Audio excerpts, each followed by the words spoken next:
Frères et sœurs, avant d'ouvrir la parole, prions. Seigneur, on te rend grâce de t'être révélé. Merci d'avoir envoyé ton Esprit Saint à ton Église et merci d'avoir inspiré tes prophètes, tes apôtres pour nous donner cette écriture sainte qui est une lampe à nos pieds. Donne-nous de ne pas errer, Seigneur, et assiste-nous dans la compréhension de ta parole. Amen. La semaine dernière, on a commencé une nouvelle série de prédications qui a pour titre « Mais alors, un chrétien, c'est quoi ?» Au fil des semaines, on parcourt les aspects fondamentaux de la foi chrétienne, les vérités auxquelles, en tant que membres du corps du Christ, nous croyons fermement. Dimanche dernier, Nirina a évoqué le salut en Christ qui mène à la résurrection. Le thème de la résurrection étant très important, c'est encore de ça dont nous allons parler aujourd'hui. Alors, s'il y avait un titre à donner à la prédication de ce matin, ce serait « Ressuscité, mais pas réincarné ». En clair, ce matin, on va évoquer la réalité de la résurrection corporelle, en la confrontant à d'autres doctrines. Il se trouve que beaucoup de personnes, et même des gens qui, quelque part, aiment Jésus, sont influencés par d'autres façons de voir les choses en ce qui concerne ce qui se passe après la mort corporelle. Certains, tout en confessant Jésus comme Seigneur et Sauveur, éprouvent quelque part une attirance pour les concepts extrêmes orientaux de réincarnation qu'on trouve notamment dans le bouddhisme et dans l'hindouisme. C'est la raison d'être du titre de cette prédication, « Ressuscité mais pas réincarné ». Afin d'introduire le propos, on peut lire comment la réincarnation est présentée par ceux qui y croient. Pour ça, je cite Michel de la Houtre, un prêtre du diocèse de Lille, qui est docteur en études indiennes. Ouvrez ces guillemets. Dans la Bhagavad Gita, c'est-à-dire le livre sacré hindou, on peut lire ceci. « Ce qui est né est assuré de mourir, et ce qui est mort est sûr de naître. » On trouve donc dans l'hindouisme, sous une forme adaptée à la culture hindoue, une doctrine que l'on appelle en Occident réincarnation. Les Indiens n'emploient pas le terme de réincarnation, mais celui de transmigration. Ils utilisent plus précisément l'expression punarm tiu, qui signifie « à nouveau dans une chair mortelle ». Voilà pour une définition de la réincarnation. Dans ce message, on va étendre le propos, bien sûr, à d'autres doctrines opposées à la résurrection. Pour ça, nous allons regarder un passage de la première lettre aux Corinthiens. Dans cette lettre, l'apôtre Paul parle à une toute jeune communauté fondée, on estime, aux alentours de l'an 50. Avec l'aide de Juifs qui ont dû fuir Rome suite à un décret impérial. La jeune communauté chrétienne de Corinthe est donc composée de Juifs, c'est le cas par exemple du couple Priscilla et Aquilas, mais aussi de païens venus à la foi chrétienne sans avoir bénéficié d'un arrière-plan judaïque. Il s'est développé rapidement à Corinthe des erreurs quant à la vérité de la résurrection, avec sans doute ce qu'on pourrait appeler vulgairement un méli-mélo spirituel entre découverte du Christ, reste de conception philosophique grecque, reste de paganisme, etc. C'est pour répondre à de telles erreurs et, si je puis dire, remettre les pendules à l'heure, que l'apôtre Paul écrit un long passage sur la résurrection dans sa lettre. Ce passage nous intéresse particulièrement pour justement voir les différences claires entre la résurrection, la réincarnation ou toute autre conception qui s'oppose à la vérité révélée dans l'Écriture sainte. Nous lisons donc dans la première lettre aux Corinthiens au chapitre 15, les versets 12 à 34. Nous proclamons donc que le Christ est ressuscité d'entre les morts. Comment alors quelques-uns d'entre vous disent-ils que les morts ne ressuscitent pas ? Si tel est le cas, le Christ n'est pas non plus ressuscité. Et si le Christ n'est pas ressuscité, nous n'avons rien à proclamer et vous n'avez rien à croire. De plus, il se trouve que nous sommes de faux témoins de Dieu, puisque nous avons certifié qu'il a ressuscité le Christ. Or, il ne l'a pas fait s'il est vrai que les morts ne ressuscitent pas. Car si les morts ne ressuscitent pas, le Christ non plus n'est pas ressuscité. Et si le Christ n'est pas ressuscité, votre foi ne mène à rien et vous êtes encore en plein dans vos péchés. Il en résulte aussi que ceux qui sont morts en croyant au Christ sont perdus. Si nous avons mis notre espérance dans le Christ uniquement pour cette vie, alors nous sommes les plus à plaindre de tous les êtres humains.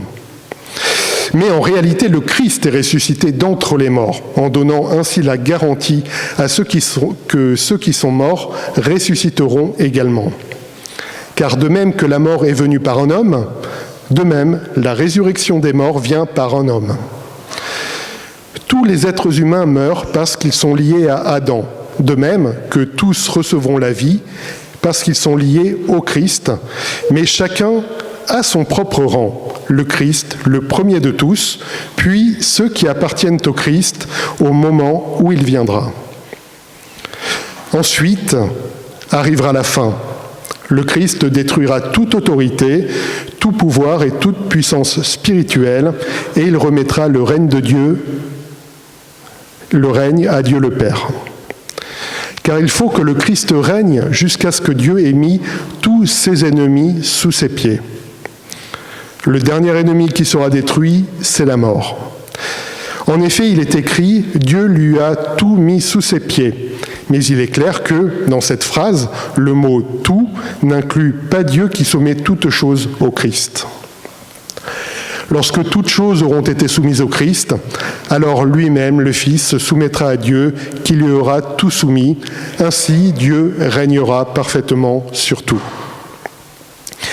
Pensez encore au cas de ceux qui se font baptiser pour les morts. Qu'espèrent-ils obtenir ? S'il est vrai que les morts ne ressuscitent pas, pourquoi se font-ils baptiser pour eux ? Et nous-mêmes, pourquoi nous exposons-nous à tout moment au danger ? Frères et sœurs, chaque jour je risque la mort. C'est vrai, aussi vrai que je suis fier de vous dans l'union avec Jésus-Christ, notre Seigneur. À quoi m'aurait-il servi de combattre contre des bêtes sauvages à Éphèse, si c'était pour des motifs purement humains ? Si les morts ne ressuscitent pas, alors, comme on dit, mangeons, buvons, car demain nous mourrons. Ne vous y trompez pas, les mauvaises compagnies sont la ruine d'une bonne conduite. Revenez à la raison, comme il convient, et cessez de pécher. Je le dis à votre honte, certains d'entre vous ne connaissent pas Dieu. Jusqu'ici, la parole du Seigneur. Frères et sœurs, à partir de ce texte, et avec en filigrane ce thème de l'opposition entre la vraie conception de la résurrection et les doctrines concurrentes, si je puis dire, on va voir trois axes. Tout d'abord, on va voir « Notre foi est vaine si Christ n'est pas vraiment ressuscité ».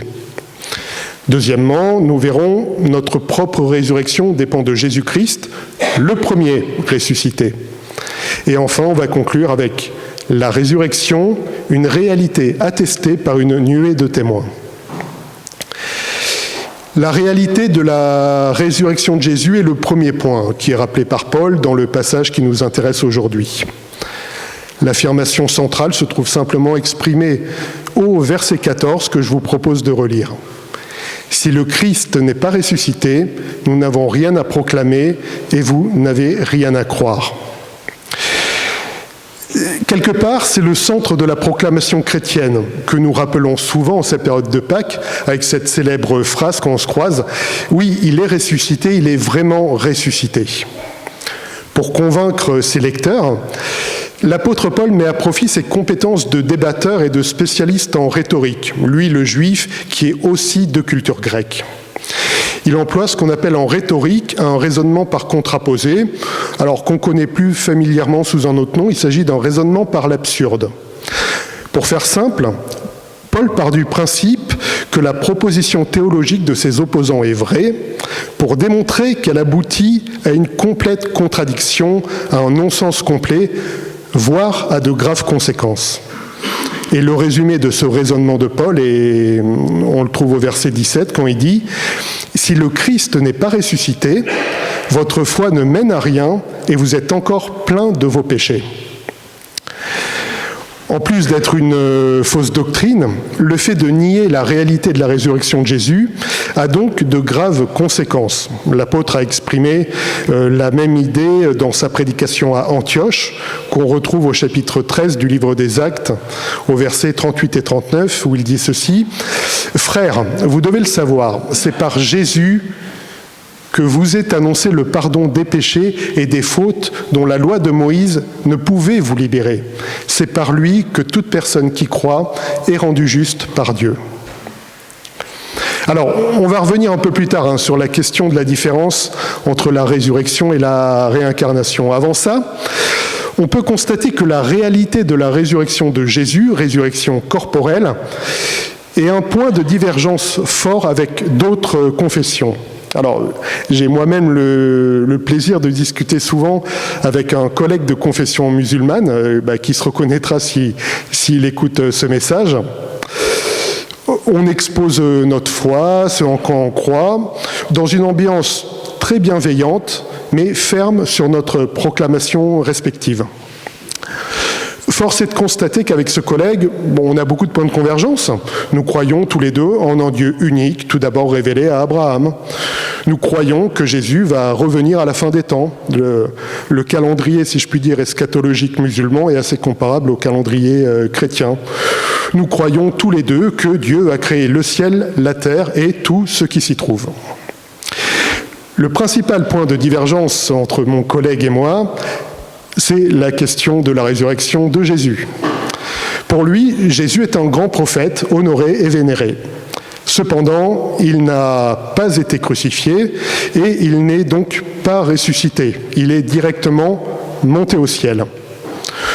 Pour les plus curieux, cette affirmation se trouve dans le Coran au verset 157 de la sourate 4, où il est dit, c'est la traduction généralement retenue par les spécialistes en langue arabe, où il est dit que la crucifixion était un faux semblant. En fait, mon collègue m'a souvent demandé si je pouvais pas simplement prendre ce que nous avions en commun, voilà, ce Dieu révélé à Abraham, ce Dieu qui a créé le ciel et la terre, donc prendre ce qu'on a en commun et laisser tomber le fait que Jésus était ressuscité. Ce serait tellement plus simple en fait. Simplement, la réponse est non, comme le dit l'apôtre. Si Christ n'est pas vraiment ressuscité, notre foi est vaine.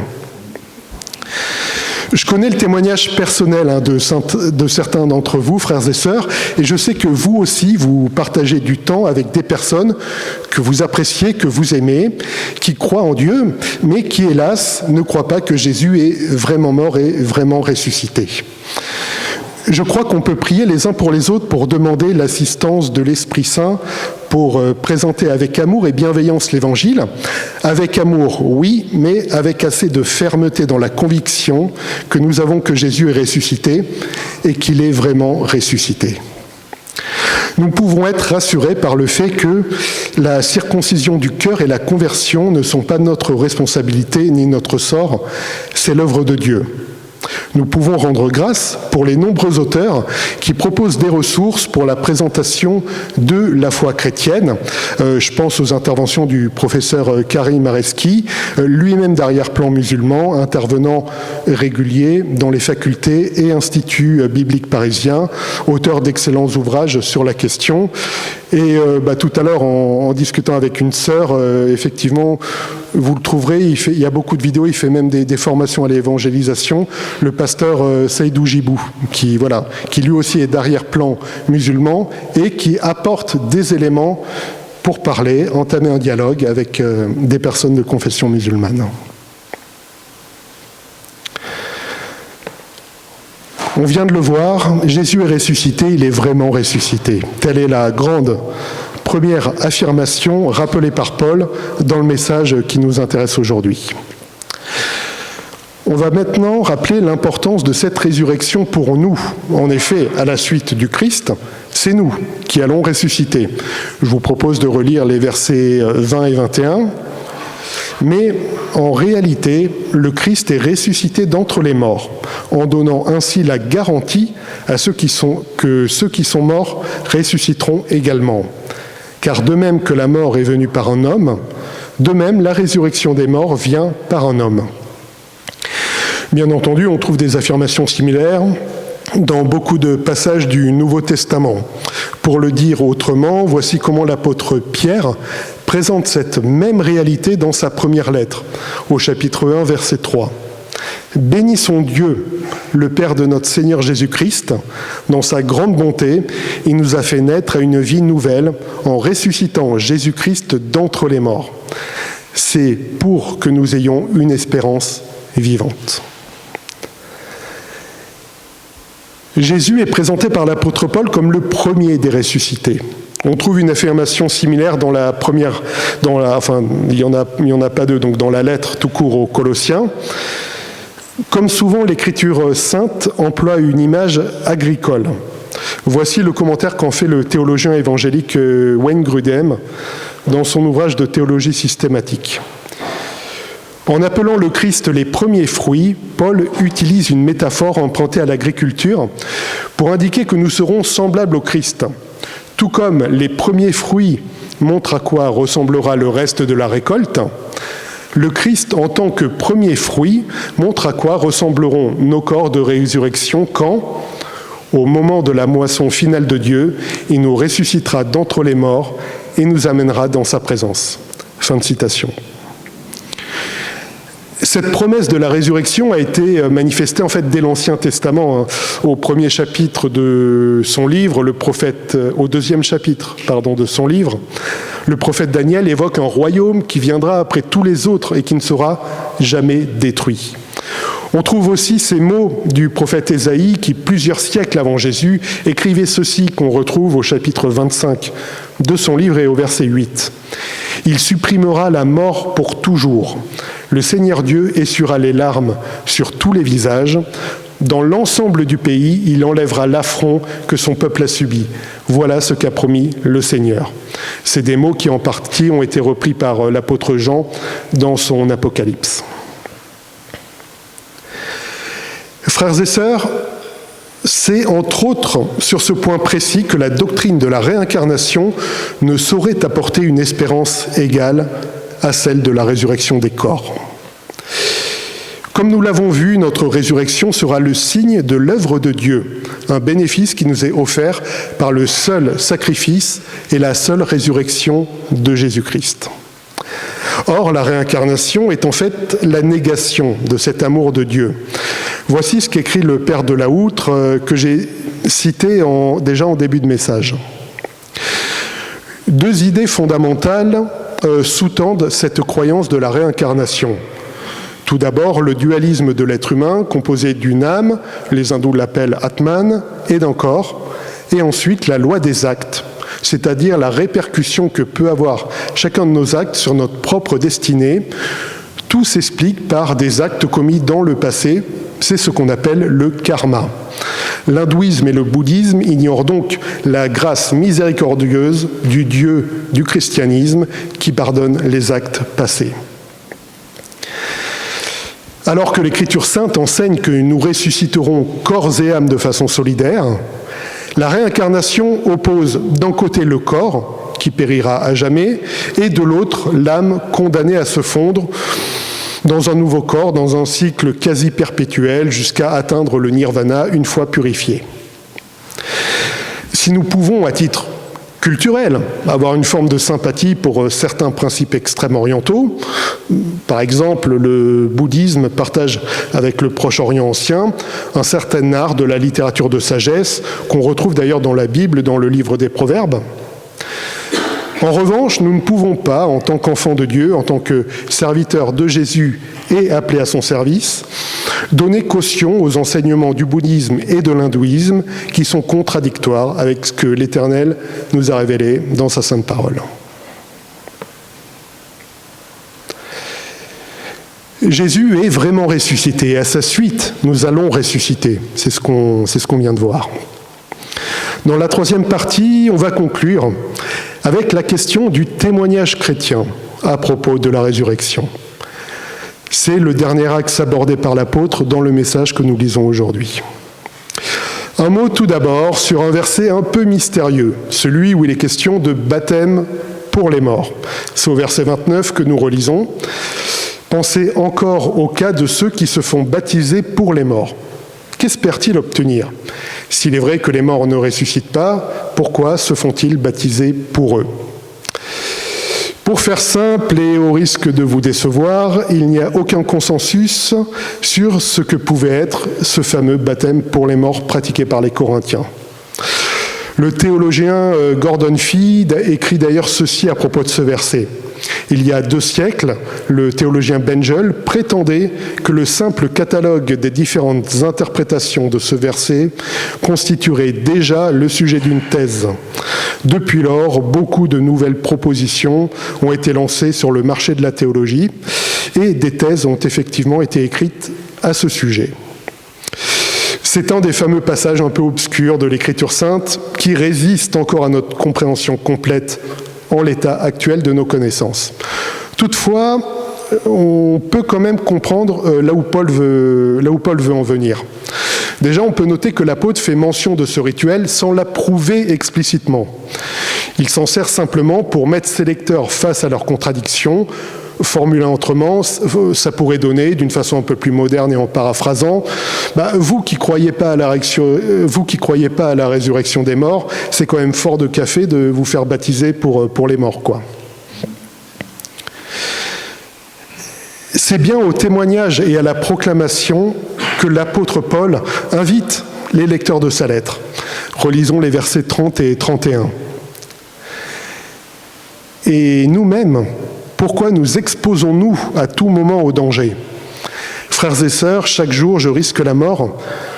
C'est vrai, aussi vrai que je suis fier de vous dans l'union avec Jésus-Christ, notre Seigneur. C'est cette ferme conviction de la réalité de la résurrection de Jésus, de la réalité de la résurrection de ceux qui suivent Jésus, qui a sans doute donné la force aux premiers chrétiens du temps des persécutions de l'Empire romain de proclamer leur foi. Comme vous le savez, il y a eu de nombreux martyrs au sens propre des témoins. Le terme de martyr, martyrios, veut dire en fait témoin. Des gens persécutés, mis à mort au 1er siècle du christianisme. Écoutez ce que rapporte Irénée de Lyon, donc un père de l'Église du IIe siècle, à propos du martyre de Blandine et de sa communauté. Blandine, suspendue à un poteau, était exposée pour être en pâture aux bêtes qu'on lâchait sur elle. En la regardant suspendue à cette espèce de croix, en l'entendant prier à haute voix, les combattants sentaient croître leur courage. Au milieu de leur combat, ils voyaient de leurs yeux de chair, à travers leur sueur, celui qui a été crucifié pour eux, afin de montrer à ses fidèles que tous ceux qui souffrent pour glorifier le Christ gardent toujours l'union avec le Dieu vivant. Irénée de Lyon a écrit ça dans une lettre justement à la communauté de Lyon dont il venait d'être nommé évêque. La littérature patristique, c'est-à-dire celle des pères de l'Église, évoque beaucoup de martyrs. On vient de parler de Blandine. Il y a aussi le martyr de Polycarpe, l'élève évêque de Smyrne, célèbre pour avoir été un disciple de l'apôtre Jean, et le supplice de Justin, dont le nom même est resté, on l'appelle Justin martyr, et de tant d'autres. Hélas, les choses n'ont pas changé. Comme vous le savez, grâce à la sensibilisation d'associations, notamment comme Portes Ouvertes, aujourd'hui encore, des frères et sœurs meurent pour leur foi en Christ dans certaines régions du monde. Alors, pensez-vous qu'ils meurent pour une résurrection non réelle? Pensez-vous qu'ils meurent pour une résurrection qui ne serait que symbolique? Pensez-vous qu'ils donneraient leur vie s'ils n'étaient pas convaincus de la réalité de la résurrection de notre Seigneur et Sauveur Jésus il y a 2000 ans, et à sa suite de la nuée de témoins à travers l'histoire qui ont placé leur confiance dans le Fils de Dieu? La résurrection telle que l'Écriture sainte nous l'enseigne n'est pas juste un symbole vide de réalité. Elle n'est pas une figure de style sophistiqué, voulant dire que Jésus n'est pas vraiment revenu à la vie, mais qu'il est en fait vivant dans les mémoires de ceux qui perpétuent son souvenir. Je pense qu'il n'est pas inutile de nous différencier de telles conceptions qui ne reconnaissent pas la réalité de la résurrection corporelle. Il nous faut affirmer que Jésus est ressuscité, vraiment ressuscité. Plaçons-nous donc dans la confiance en la parole de Dieu, assurés des promesses d'un Dieu qui ne nous abandonnera jamais, avec lequel nous serons en communion, un Dieu qui a ressuscité son Fils unique Jésus-Christ. Pour terminer, et sur l'idée de cette confiance dans un Dieu qui ne nous abandonnera jamais, je vous propose une lecture des 4 derniers versets du psaume 48. Sur la montagne de Sion, on se réjouit. Dans les villes de Juda, on crie de joie devant les jugements que tu as prononcés.